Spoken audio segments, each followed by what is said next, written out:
तमिलनाडु की सत्ताधारी party DMK के सांसद ए राजा ने अलग तमिलनाडु की मांग उठा दी है।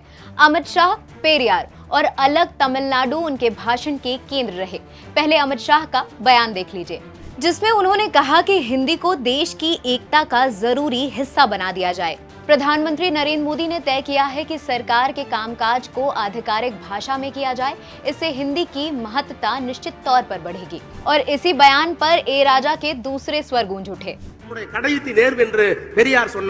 पार्टी के फाउंडर पेरियार अपनी मौत तक धानी नाडु की मांग की, लेकिन डीएमके ने लोकतंत्र और राष्ट्रीय अखंडता के खातिर उस मांग को दरकिनार कर दिया।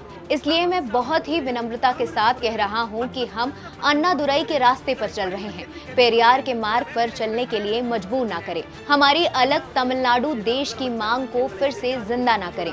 इसलिए राज्य को और स्वायत्तता दें।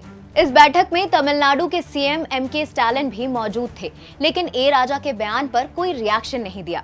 तो चलिए आज हम ए राजा के बयान के 3 शब्द अन्नादुरई, पेरियार और अलग तमिलनाडु देश के जरिए पूरा मामला समझते हैं।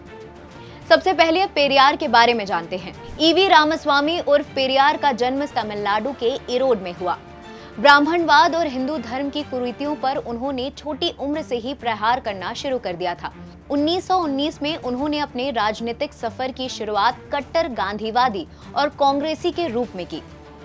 वाइकोम सत्याग्रह आंदोलन के बाद पेरियार तमिलनाडु के नायक बन गए। ये आंदोलन ब्राह्मणवाद के खिलाफ ही था। 1937 में उन्होंने तमिल भाषी लोगों पर हिंदी थोपने का विरोध भी किया था।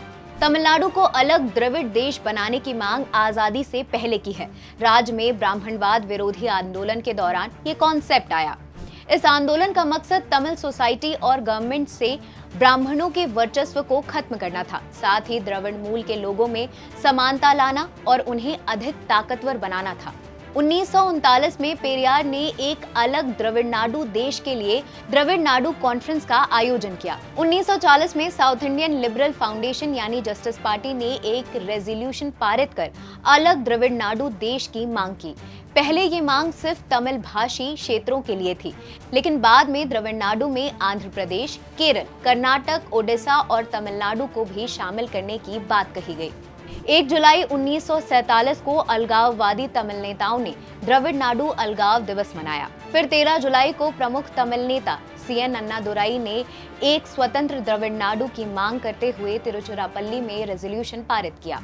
वहीं 1947 में जिन्ना ने भी द्रविड़ नाडु बनाने में पेरियार की मदद करने से इनकार कर दिया था। वहीं 1980 के दशक में तमिलनाडु लिबरेशन आर्मी नामक एक छोटे आतंकी संगठन ने भारतीय शांति सेना को श्रीलंका भेजे जाने का विरोध किया और द्रविड़ नाडु की मांग दोहराई। 2017 में जब भारतीय पर्यावरण मंत्रालय ने कत्ल खानों के लिए मवेशियों की बिक्री पर बैन लगाया, तो केरल में कई ट्विटर यूजर्स ने हैशटैग द्रविड़ नाडु को ट्रेंड करके विरोध जताया। इस हैशटैग को तमिलनाडु में ट्विटर यूजर्स का भी समर्थन मिला। हालांकि प्रमुख राष्ट्रीय राजनीतिक दलों ने अलगाववादी भावनाओं का समर्थन करने से इनकार कर दिया। तो ये थी तमिलनाडु की मांग की पूरी कहानी।